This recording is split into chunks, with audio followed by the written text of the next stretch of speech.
Hey everybody, this is Russ from Retro Game Core. So about 6 months ago, before I had actually started my channel and before I got into handheld gaming, I was really curious about doing emulation on a TV. And my idea was to get a Raspberry Pi 4 and turn it into an emulation machine. Well, recently I've been hearing a lot about this thing called the Super Console X, and this is basically a mini emulation box.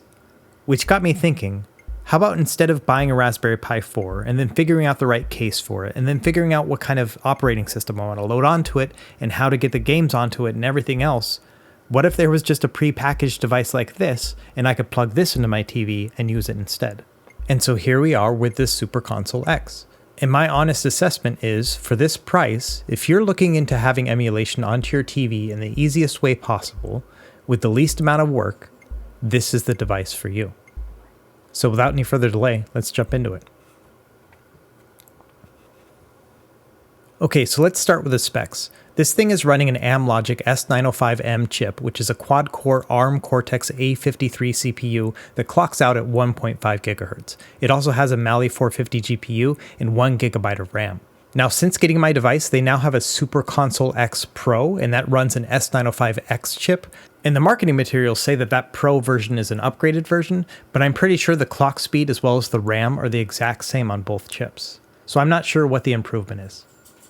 At the end of the day, the thing that's most important about this device is that it's very plug and play. It comes shipped with Emulate 3.5, as well as a 64GB micro SD card that's already loaded with a bunch of games. Everything you're going to see in today's video comes from that stock SD card. I didn't load any extra games or make any big tweaks to it. Now in terms of ports, there are two USB ports on the same side as the micro SD card here, so it's really set up for two-player gameplay. But if you really wanted to, you could plug in a USB hub and then plug in other USB devices into that hub. So this could support all the way up to 8-player gameplay if you really wanted to. Okay, so on the back, probably the biggest thing is that it has HDMI out at 4K and 60 frames per second. That doesn't mean the games are going to play at 4K, but that means that the menus and everything else will. It also has built-in Wi-Fi and then an Ethernet port, as you can see here. There is no Bluetooth, unfortunately. Now, the price of this device varies from where you buy it from, but in general, you can expect to pay between $65 and $75 for this thing, and that's relatively cheap. Okay, so let's move on to unboxing here.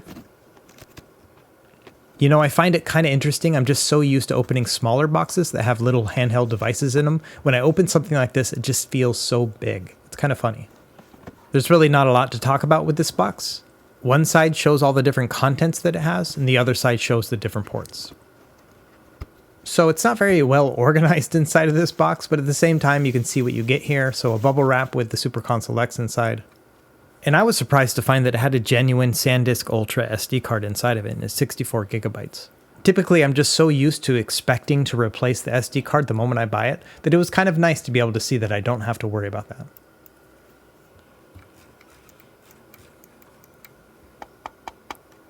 So also inside it comes with an HDMI cable as well as two wireless USB adapters for the controllers, and then a power brick as well. I kind of wish they had USB-C instead. And then finally there are two controllers inside here. Now these wireless controllers are modeled after the PS2, and they feel very light and cheap. You know, they're not very high quality. They remind me of those cheap third-party PS2 controllers we used to see at GameStop, 20 years ago. Very similar to that. On the back you can see it doesn't have its own rechargeable battery. You're going to have to use AAA batteries. Adding the batteries does give it a little bit of weight, but it's still very light. So in terms of gameplay with these controllers, honestly, it's fine. Like, they weren't too bad, right? The D-pad needs some work, obviously, but if I was to use this at my home living room, I would give these controllers to my kids and just let them beat them up. You know what I mean? Just let them kind of just tear into them and have fun with them and not worry about whether or not they get broken. I do appreciate that the D-pad has a little bit of grippiness to the plastic, but it just doesn't feel good. This isn't the right D-pad for retro gaming when it comes down to it. I'd rather use something like this 8BitDo SN30 Pro, which has that really nice cross-style D-pad. I really appreciate those more. Now, because this controller is Bluetooth, you actually cannot connect it to the Super Console X alone. You have to use something like this 8BitDo wireless adapter, which is an additional $20. So this is what it looks like in real life when you're hooking it up. It's really small and kind of unobtrusive. I kind of like the fact that it's a little bit discreet. So here I am plugging in my 8-bit DOE wireless adapter. It's one of my favorite contraptions because I can plug it into a lot of different USB interfaces and then use any Bluetooth controller to connect to it. So you can see here I'm using my PS4 controller right now and it's connecting just fine to my Super Console X. Okay, so I'm plugging it into my 4K monitor here and everything looks beautiful, nice and crisp. Unfortunately, I'm getting a lot of glare just from the way that my desk is set up, so I'm going to move over to HDMI here in a minute, but I wanted to just show you what the interface looks like when you first plug it in. And you can see there's just a ton of games loaded on here already. And once you're connected to the internet, you can download and install new themes. So for example, I went and I downloaded this other theme here, and I'm going to load that one up instead. And this looks even more beautiful to me. I really like this theme here. I've been using this theme with the Odrego Super. I really like it. Okay, so moving over to my HDMI capture here. Now I'm capturing everything in 1080p right here, but it actually does output to 4K if you want to do that instead. Let me load up a game here in real time just so you can see what the experience is like. I'm going to start up Donkey Kong Country on the Super Nintendo. One of the first impressions that I really liked is that it's preloaded with all these different bezels. So not only does it play the games into the correct aspect ratio, but then it covers up all that black space with these beautiful bezels. I really like them. I kind of don't like seeing the name Kinhink in every little thing that you do on this device. I don't know who this person is, but you know, I appreciate that they made these bezels, so it's all good. So as you can see, gameplay here on the Super Nintendo was just perfect. I wasn't expecting anything less, but it was just always nice to check. And same thing here with the NES. Now just to make a note here, I have not done any configuration with any of the graphics or anything else like this. This is how it's going to look out of the box. To me, everything looks nice and balanced, all the scaling is correct. Which is great because if you don't want to tinker around and try to figure out the best graphics, this is going to work great for you out of the box for most systems. So as you can see, Sega Genesis is running great as well. And this is with no shaders or anything else enabled, this is just the pure gameplay. One of the things I worry about when it comes to HDMI devices like this is the amount of input lag. And I'm no speedrunner or anything else like that, but in general, I did not detect any lag while I was playing these games. Part of that may have been the fact that I'm using that 8-bit DOE wireless adapter because it doesn't have any input lag, but in general, it felt very nice. Now, not everything was super perfect. For example, when I loaded up my first Game Boy Advance game, you can see here it's much smaller.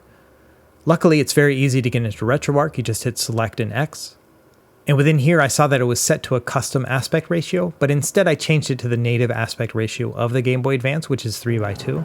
And there you go. Now it's taking up the whole screen.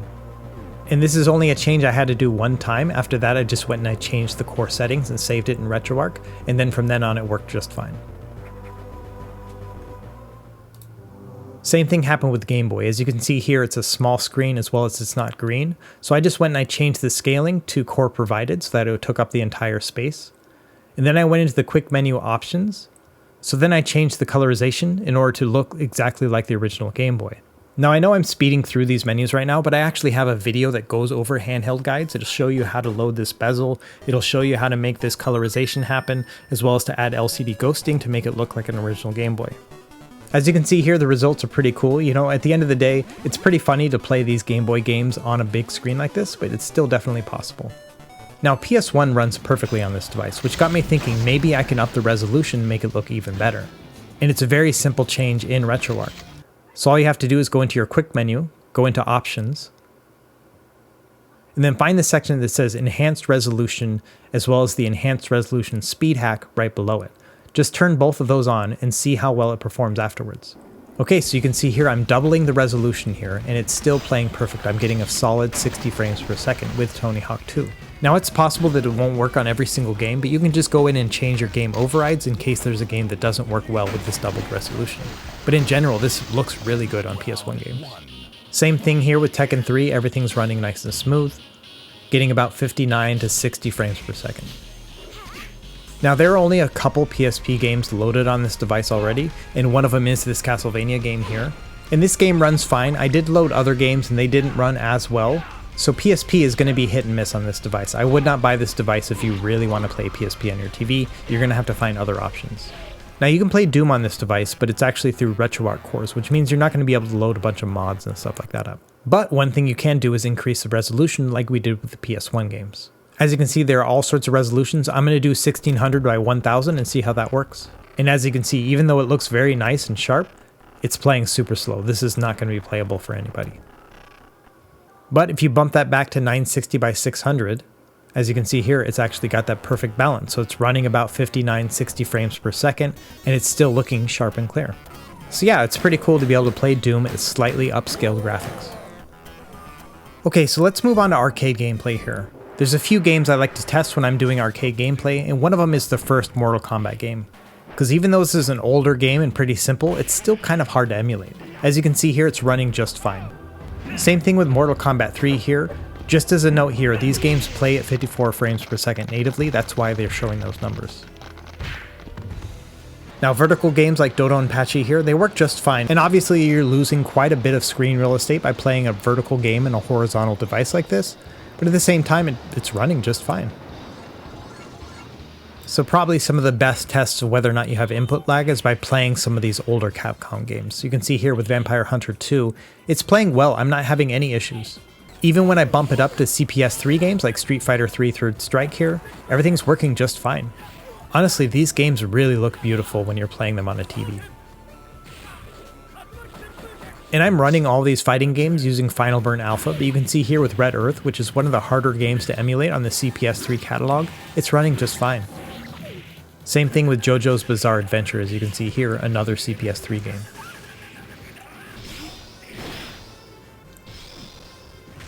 And I've been playing The Last Blade for like 20 years at this point, and I know when there's input lag, and I couldn't detect any when I was playing.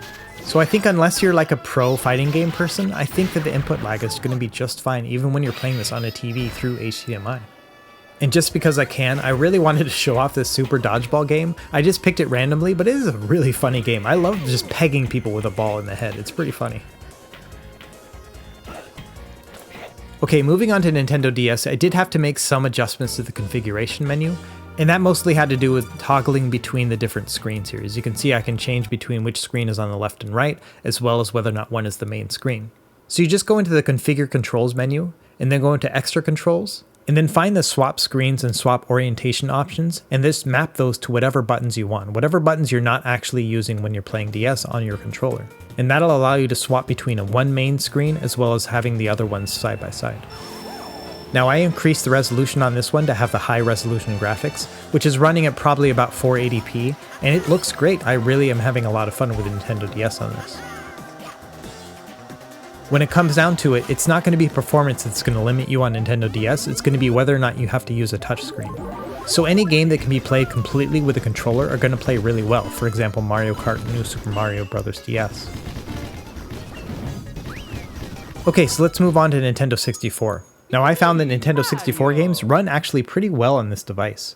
So much so that I decided to change the resolution to see if I could get better graphics. So if you go into the quick menu and then the options, you can see in the 4:3 resolution, I changed it to 720p. And it looks great.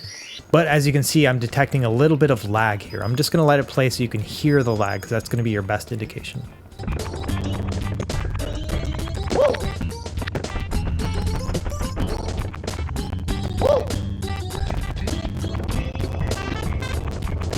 So obviously it's just a little bit of slowdown, but if that bothers you, you can switch it over to 480p and then it runs flawlessly. As you can see here with 480p, I'm getting a solid 30 frames per second, which is what Mario 64 originally played at. Now like anything, not every single Nintendo 64 game is going to play flawlessly, but you'll see here that a lot of them play really well. I always like to use Ocarina of Time as a benchmark, just because a lot of times when the camera is zooming and you're trying to move around, you get a lot of slowdown. But as you can see here, it's playing at a relatively stable 20 frames per second. And that's what this game originally played in. So in general, I think if you wanted to play Ocarina of Time on your TV, this is going to be a great example.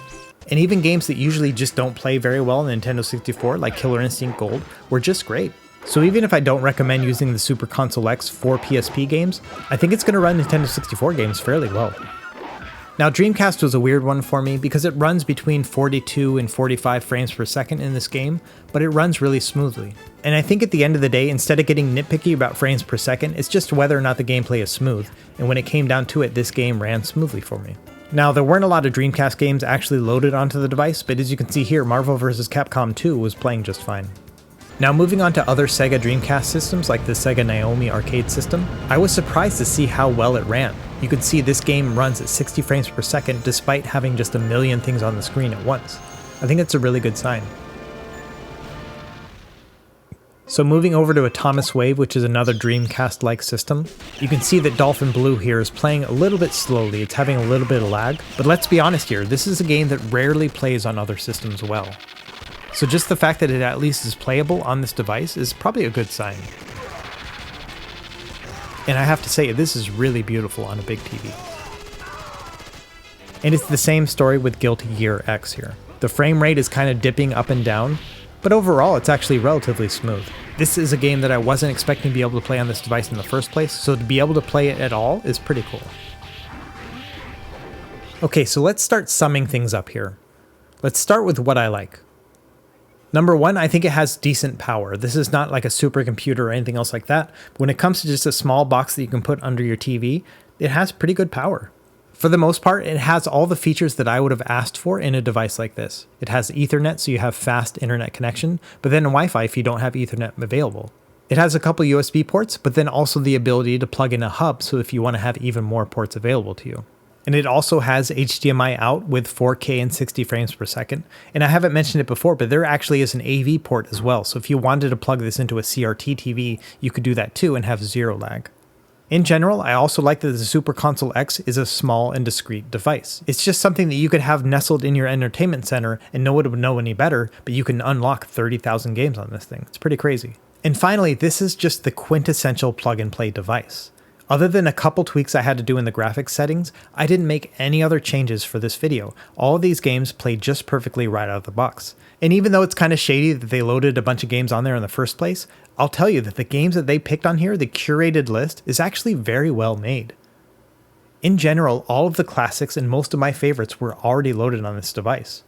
And it's very easy to load more. You just put the SD card into your computer and then just drag and drop into the appropriate folder. So overall, if you're not into tinkering, this is a really good solution for you. Now, I always like to talk about what I don't like about a device, and honestly, there's not a lot here. To start, I wish it had more RAM. I think that if it had 2 GB of RAM, we would have even better performance. I think that's probably why PSP is having issues, is because of that 1 GB bottleneck.